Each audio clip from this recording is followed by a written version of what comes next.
Senhoras e senhores, homens e mulheres, sejam todos bem-vindos e bem-vindas a mais um Papo de Sacristia. Meu nome é Marcos, junto dos meus amigos Davi, Bruno e Padre Samuel, estamos aqui mais uma vez para dialogar com você.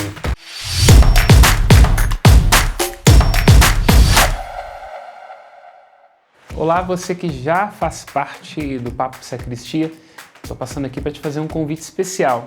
Essa semana a gente está um pouco fechado para balanço. Vamos recolher os melhores momentos deste canal que já é um sucesso, com os vídeos que nós gravamos de temas diversos, porque estamos preparando algumas novidades para você.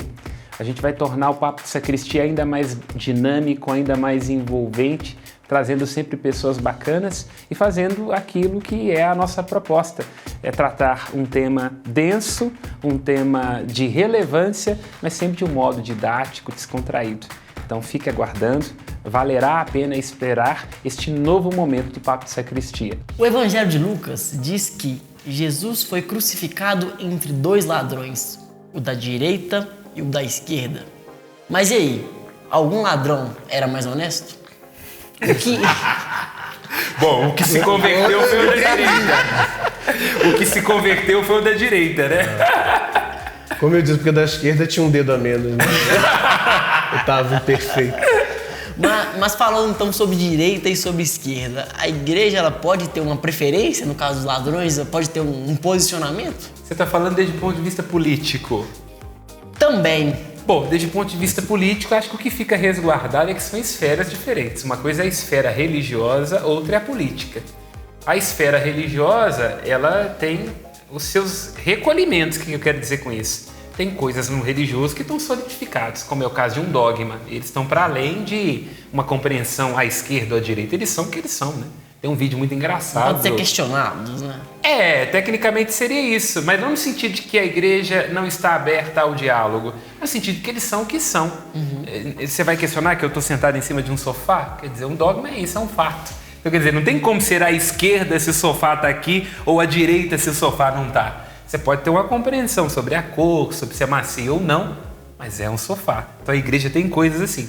E é diferente do universo político. Tudo que o universo político não pode ser cristalizado, porque se ele está cristalizado, ele pode ser uma ditadura. Se ele está cristalizado, ele não está aberto para a dinâmica própria da história. Então você percebe? Naturalmente nós temos aqui, não só do ponto de vista do objeto religioso, objeto político, como das características próprias de ambos os universos. Então, mas antes da gente avançar, então eu acho importante também definir o que é direita e o que é esquerda, pra gente falar mesmo. Se você soubesse, me conta. Alguém aqui sabe? Alguém sabe o que seria direita e o que seria esquerda? Do ponto de vista político? Acho que definir isso chega a ser uma utopia, porque principalmente no cenário brasileiro, né? Eu acho que não tem como a gente definir hoje.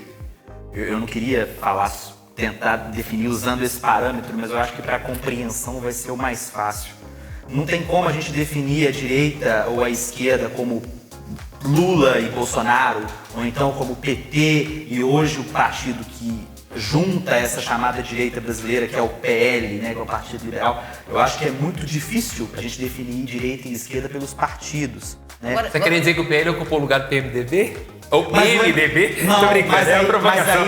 Mas aí é que tá o negócio. O MDB nunca foi direita. O MDB é catatudo. Não, é isso que eu tô dizendo. É porque você diz assim, de alguma forma ele tá um pouco nesse centro, assim. Quando ele é catatudo, né? Tinha essa definição. Catatudo. Se a gente for pegar na história política brasileira, desde a época da ditadura, se a gente precisar falar assim, olha, esse partido aqui é um partido de direita, seria o Arena, né? Que é o partido do famoso Carlos Lacerda, né? E de todos aqueles políticos emblemáticos que todos eram eleitos legitimamente pelo voto indireto. Não tinha corrupção, não tinha corrupção. Então, agora, por exemplo, quando a gente pega o MDB, que é um partido que é muito importante na história da democracia, porque era o partido de Ulisses Guimarães, né, que escreveu a Carta Magna. O MDB nunca foi direito. O MDB, ele era... Tanto que na maioria das vezes o MDB apoiou o PT, né, nas grandes eleições. Então, mas eu acho que chega um momento que é interessante a gente falar sobre a questão do Brasil, mas eu acho que é interessante ainda um passo atrás, né? Considerar como é que isso surge. Eu acho que a maneira como surge essa questão da direita e da esquerda, ela de alguma forma ajuda a entender o que você está falando, que a diferença não é muito clara. Porque isso surge lá naquele contexto Luís XVI, um pouco ali já percebendo que não dava para manter a monarquia na França, né? Então aí entra aquela ideia, convoca seus estados gerais, começa a refletir sobre a situação da França, termina numa Assembleia Nacional, onde aquilo que era, vamos discutir uma maneira de atualizar o Estado, termina num questionamento sobre se precisamos de um rei ou não. E aí, historicamente, aqueles que estavam mais à direita estavam mais ligados à ideia de vamos fazer modificações, mas nada muito drástico. Sim. Talvez aqui uma freada de arrumação. Sim. Os que estavam à esquerda, né, que eram os jacobinos, não. A gente quer uma ruptura mais abrupta, né? Chega-se ao ponto, por exemplo, um desdobramento a questionar a própria necessidade do rei como interventor, como aquele que pode ou não dar veto sobre leis. Então, isso historicamente. Aí depois tem os seus desenvolvimentos, desdobramentos. O fato é, nós tendemos a imaginar que uma pessoa de direita seja aquela que está mais ligada à conservação daquilo que está estabelecido. Justamente. Que está para além do fato de ser alinhado com Bolsonaro, isso aqui, alguém que está preocupado com a conservação. E a esquerda mais ligada à ideia de alguém que tem uma pauta mais progressista. Vem Lamentações de Jeremias. Também. E Apocalipse de São Mas eu gosto de pensar que eu não faço nem ideia. Ele gosta de pensar, não, mas pensar o quê? Eu também gosto. Eu quero saber o que tu gosta de Depois pensar. Daniel corta. Já me perdi. Vou continuar, mediador. Tá bom. Cantos extremamente poéticos, mas nós temos também algumas... E erótico. Algumas passagens são polêmicas também, né? Do dilúvio, por exemplo, da morte dos primogênitos. E aí? Nós temos passagens profundamente embaraçosas quando nós, sobretudo, olhamos como mulheres e homens contemporâneos. Essa questão do dilúvio é problemática, por quê? Porque nós hoje entendemos que nós temos uma quantidade de água limitada dentro da Terra. Porque nós hoje entendemos que há paralelos com outras culturas. Não, porque ele falou do dilúvio, mas é engraçado, é interessante que a questão do dilúvio ela é retratada, não é só na Bíblia, em vários livros de outras religiões, de outras culturas, a epopeia retratado. de Gilgamesh, como eu falei do mundo antigo, traz exatamente, eu falo que a Bíblia, nesse aspecto, ela fez um grande plágio. Quando os hebreus escrevem este texto ali por volta do século... Mas isso não é indicativo de que talvez realmente tenha havido um dilúvio? Porque várias culturas, isoladamente, nesse caso, falando não. sobre o mesmo episódio... No caso do dilúvio, nós estamos dizendo de culturas que tiveram encontro entre si. Agora, há outros elementos culturais que dão um testemunho de algo que é muito próprio da natureza humana, como, por exemplo, a negação do homicídio, do incesto, as relações familiares. Então, tudo isso surgindo em pontos diferentes dá testemunho de que alguma coisa acontece dentro da alma humana que a inclina numa natureza. Aí é a base do direito natural. Por que tem essa... Não cometer homicídio, por exemplo? Isso é muito universal nas culturas. É porque possivelmente dá testemunho de uma experiência muito íntima, beirando essa ideia da natureza humana, que olha para uma coisa e diz, isso aqui não tem nada a ver. Trazendo um pouco da internet também para os dias atuais. Essa semana eu vi um vídeo do... Que inusitado, né? Trazer algo da internet para um programa da internet. E aí era um... Eu acho que eu posso falar o nome, né? Porta dos Fundos. Tem alguns episódios assim, que são extremamente críticos, mas esse eu achei interessante. Era uma regravação de um programa que foi feito há 10 anos atrás e o título era 10 Mandamentos. E aí, dessa vez, alguns apóstolos foram conversar com Moisés, pedindo para ele conversar com o chefe para atualizar os 10 mandamentos. E aí, enfim, conversa vai, conversa vem, e ele, tá bom, dessa que eu vou atualizar. E aí depois ele volta com novos 782 mandamentos para atender o que nós estamos vivendo. Desde, tipo assim, é proibido não responder no zap, umas coisas assim, sabe? Tá bom. Agora, o problema é que depois o que se torna é que é problemático. Que viagem é essa, velho? Me veio uma coisa aqui na cabeça. A reforma foi traumática para a igreja?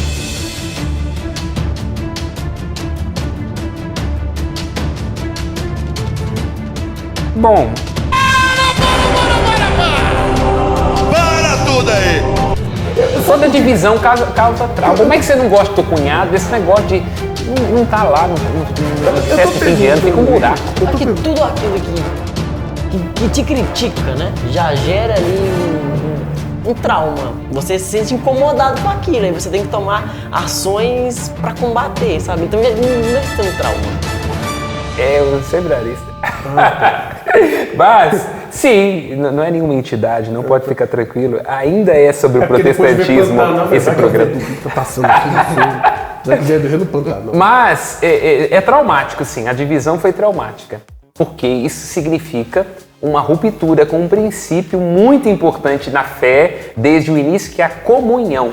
Eu tô perguntando isso, mas é porque realmente fiquei curioso. Como eu já tinha dito para vocês, eu tive contato com, como é que eu posso dizer, caminhos, né, que se chamam, né? Caminhos. Santo Daime. Não, são caminhos de dentro da igreja. Se você não quiser dizer maconha, entorpecer, não tem problema. Caminhos. Dentro assim, da igreja. Organizações que parecem assim, beiram a... Tipo igrejas paralelas, né? Seitas dentro da igreja. Eu já tive contato com essas seitas, né? Que eu chamo os caminhos. Nunca sacrificou nenhum bode, não. Não, mas não sei, as missas fechadas, exclusivas. Só um comentário, já que o programa é de cultura, né? A igreja, o cristianismo era chamado de o caminho no início, né? Antes de ser chamado Sim. o caminho. Não, mas aí a igreja católica, no caso, é um caminho. Só que assim, é um Você caminho com vários caminhos dentro. Que agora foi pra todos os caminhos. Isso dá um ótimo programa. Tem umas coisas assim esquisitas, assim, que eu vejo, assim, que ficam distantes. Por isso que eu digo, será que a igreja não ficou traumatizada? E hoje, quando vem um cara, assim, um caboclo meio doido, não, porque vamos fazer outra coisa aí, ao invés deles ignorarem como foi feito com Lutero, eles falam, não, vem cá, meu filho, vamos fazer o seguinte... Olha que interessante que você está colocando. O seu movimento numa prelazia. Olha que coisa interessante que você está colocando. O vira um beato, venerável José do Espírito Santo das Couves. Não sei, né? Desde o ponto de vista antropológico e psicológico, você deu um excelente motivo para o surgimento das congregações.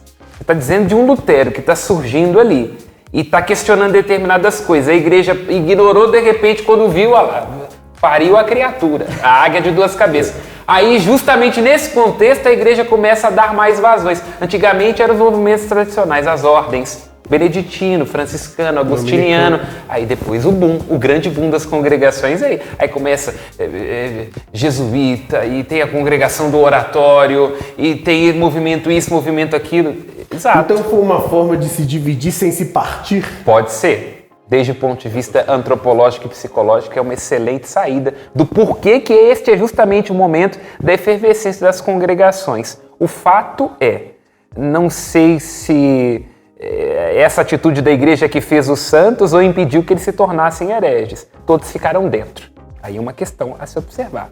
O fato é, por mais radical que tenha sido uma Teresa d'Ávila, quando refunda um Carmelo, já com uma tradição antiquíssima, e quando ludibria São João da Cruz, que tem que fugir pelado para não ser exilado pelos seus companheiros, nós estamos dizendo de gente que ficou dentro e que fez literalmente uma reforma e não uma ruptura. É um ponto a se pensar. Acho que guarda, e nesse guardar não tem espaço para outras pessoas. Então é de onde vem essa pergunta. Tem lugar para mim? Às vezes não tem porque estão guardando coisas que já foram.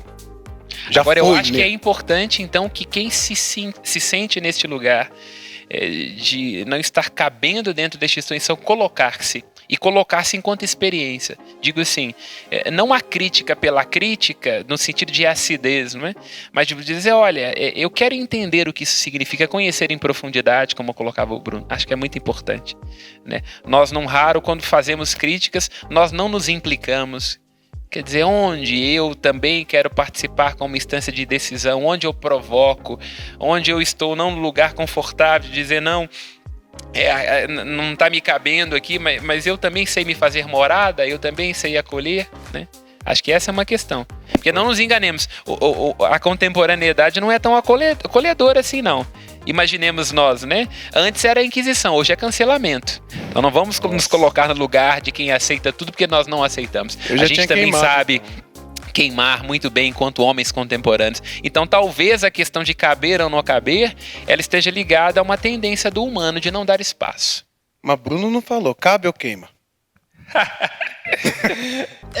Ainda continuo na procura, né? Eu tenho uma linha assim de observar o andar assim ao longo da igreja, que é algo que vai evoluindo, sabe? uma criança que ela entra na igreja, às vezes como coroinha, vai passando o tempo, e vamos imaginar, se no início ali ela entregava água pro padre, depois de um tempo ela passa a andar com o turíbulo, e aí ela tá fazendo algo mais difícil, que às vezes ela tem até um certo Pra quem não medo. sabe, turíbulo é bolsinha que pega fogo, tá, gente? Isso aí, em cima. Pra quem não sabe. Pro sacristia tem que falar, né? Talvez ele explique melhor, mas na minha cabeça é uma bolsinha que pega fogo. É difícil fazer esse discernimento.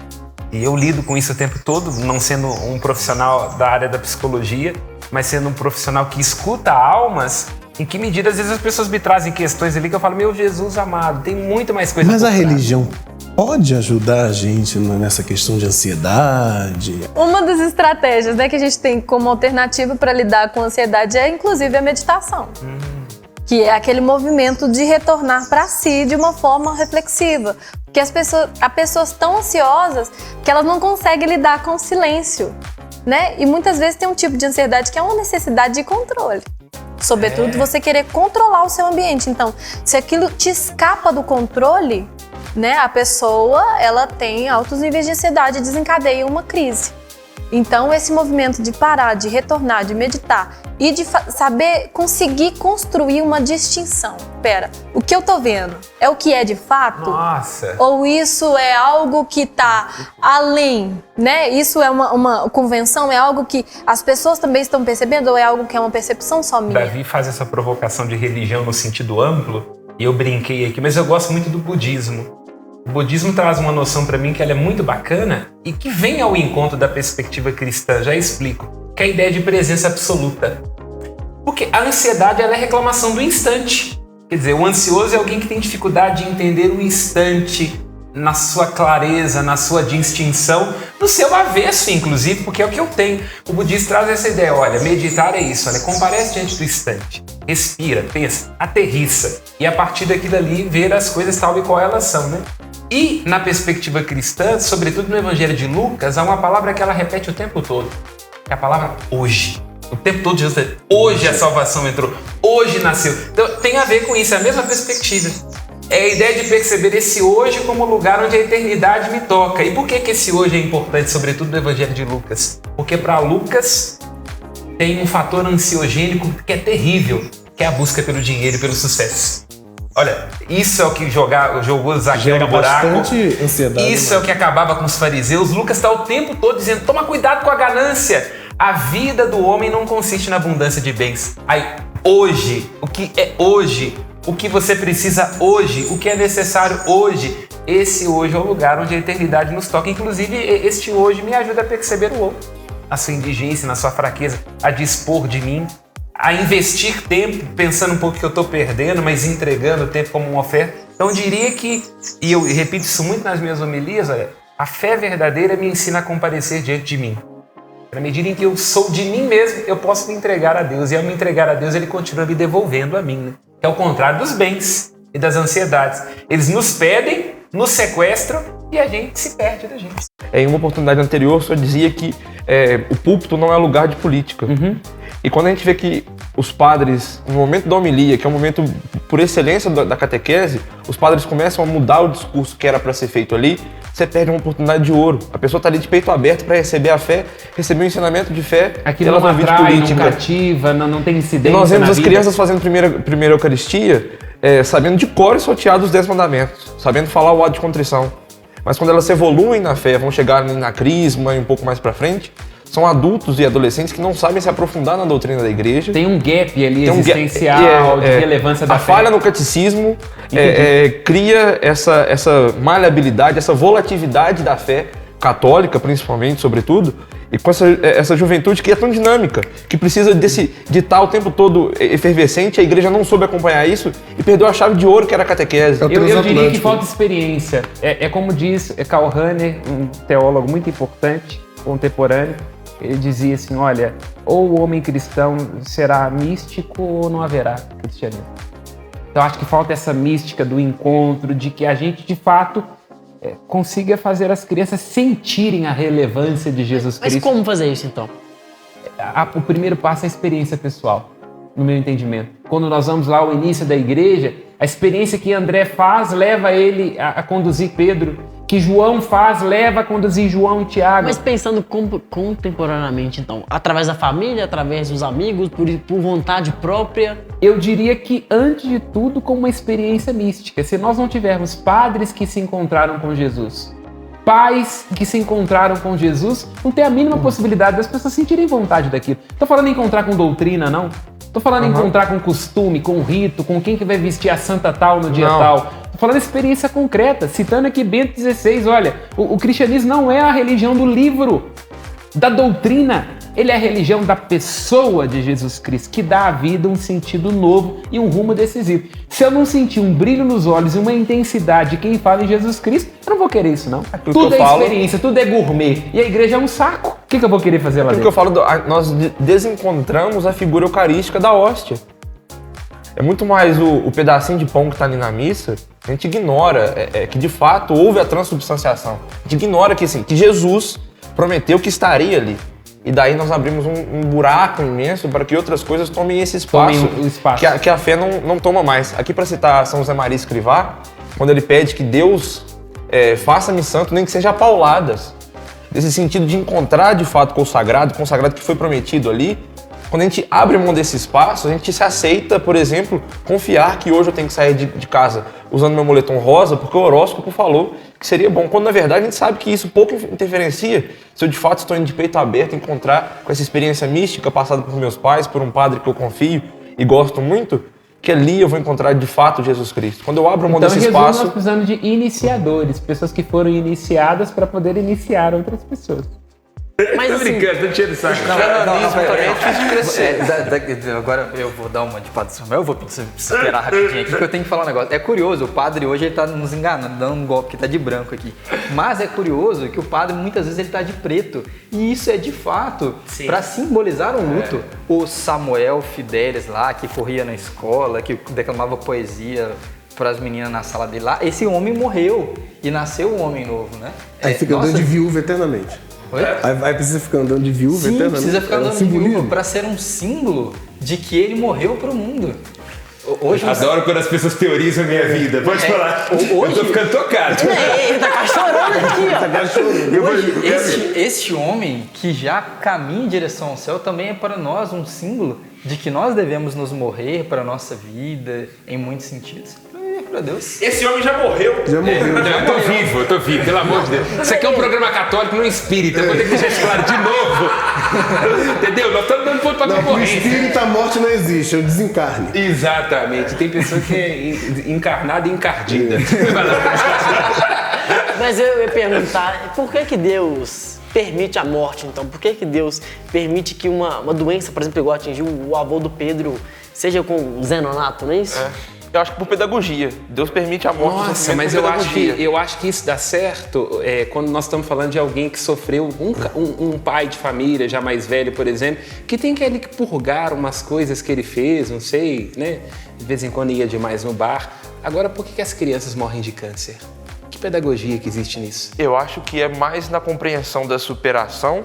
Você fala porque você não tem filho. Você tem coragem de falar? Não, eu tô provocando aqui, é lógico. Não tem filho, mas eu tenho uma vivência muito perto, que é meu irmão. Assim. Mas eu tô dizendo, mas não foi você. Eu sei. Leviano barra perverso dizer que é porque tem que ensinar. Não tô falando de ensinar, não. Fala, mas pedagógico tem a ver com isso. O pedagógico no sentido de aprofundar algum tipo de compreensão ali, de até mesmo perceber que não tem sentido. Mas a criança... Até mesmo no sentido de perceber que não, isso é pedagógico. Perceber que não há sentido mas é pedagógico. Mas aí a pergunta fundamental ele perguntou por que Deus? Deus é que faz isso ou nós podemos agora eu quero fazer uma pergunta. Nós estamos querendo colocar sentido na coisa, não precisa fazer uma pergunta assim, como cristão. Não, talvez acho que tenha sentido, gente, dou a palavra, mas eu acho que não vem da parte de Deus. Eu não acho que seja Deus quem impõe pedagogicamente quem tem que sofrer para aprender isso, aquilo. Eu acho que tem uma condição... Mas, por exemplo, imagine uma mãe em um hospital que o filho está com uma doença terrível e aí, por exemplo, ela precisa de um super tratamento que custa milhões de dólares para salvar e só isso salva a pessoa. E ela não consegue aquilo porque ela não tem condições financeiras, por exemplo. Como é que a gente explica isso para ela? É por isso que eu acho que, mais uma vez citando Suassuna, a morte é fato sem explicação. Não tem porquê naquilo. Pode ter um para quê. Aí nesse para quê, eu acho que Deus... tenho certeza absoluta que Deus atua. No sentido da ressignificação, de ajudar a tirar alguma coisa positiva daquilo. Não que aquilo em si seja positivo, um câncer nunca é positivo. Agora, é preciso tomar cuidado, que aí a correção que eu fiz no que poderia dar a entender, você disse, é a vontade de Deus, foi Deus que quis. Não que você tenha feito isso, mas eu acho que no discurso de muita gente tem isso. Não, esse câncer Deus mandou para poder ensinar. Ensinar quem exatamente? Se é uma criança, digamos assim. O porquê está mais no portanto do que no porquê, na verdade. Eu não rezo para um Deus que bebe sangue. Eu não acredito nisso. E Jó, para mim, deixa isso muito claro. O sofrimento nos visita enquanto seres humanos. A ideia da fé cristã, e a gente vai aprofundar isso depois, é justamente crer em um Deus que me ajuda a sair do túmulo. Não tem. Porque na verdade é o seguinte, para o protestantismo, essa não é uma questão a ser trabalhada. Quando tem ali aquele movimento que Lutero faz, no sentido assim, olha, não é interessante a gente pensar nas obras, mais importante é a graça e a fé, tem a ver com isso. Mas eu acho que o tiro saiu pela culatra. Porque, de alguma forma, o protestantismo, quando levado num sentido doentio, não sadio, ele acaba pesando ainda mais a culpa. Porque pesa na meritocracia, pesa no fato de que é o indivíduo que dá conta, pesa no fato de que eu tenho que ser alguém abençoado, que eu tenho que manifestar a bênção que eu recebi de Deus no meu carro, no meu cartão de crédito. Então, eu acho que a culpa muda de nome.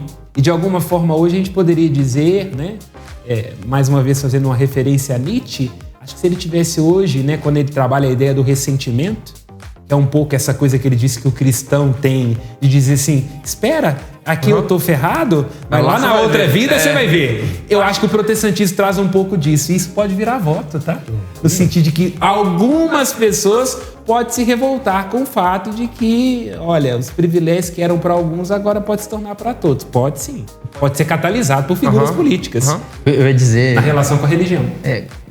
De forma geral, assim, sobre essa questão de Adão e Eva, eles são para nós um sinal que a forma como Deus nos criou e pelo fato dele ter colocado o livre-arbítrio, era necessário que houvessem o diabo e um inferno onde o ser humano pode habitar.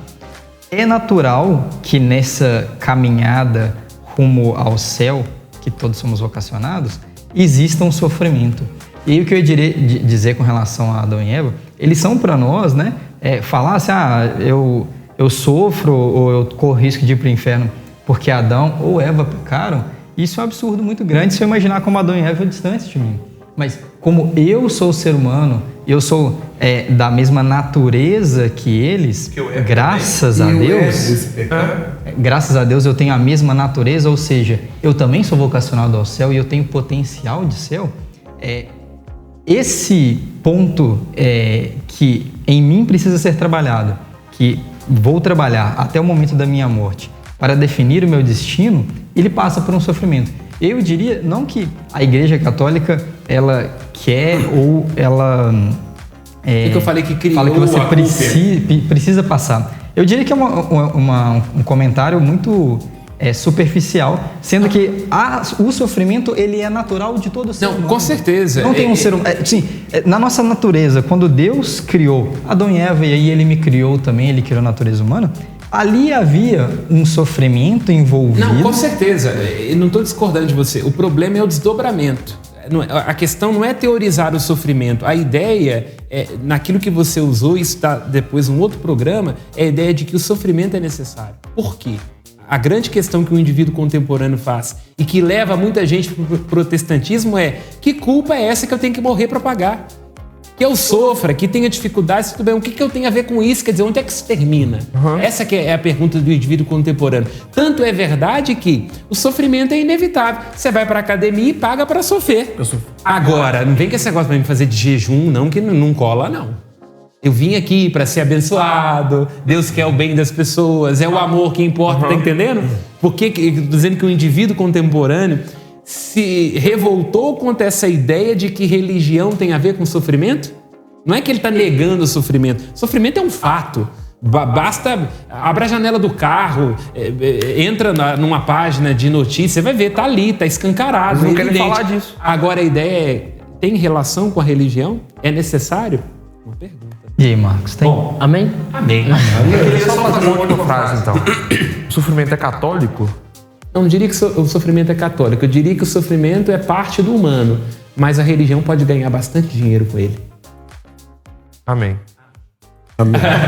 A gente sofre muito cada vez que você assiste o nosso vídeo, não deixa seu curtir, não se inscreve e não compartilha. Se inscreva no canal Papo de Sacristia, curta nossos vídeos e compartilhe com seu grupo de amigos.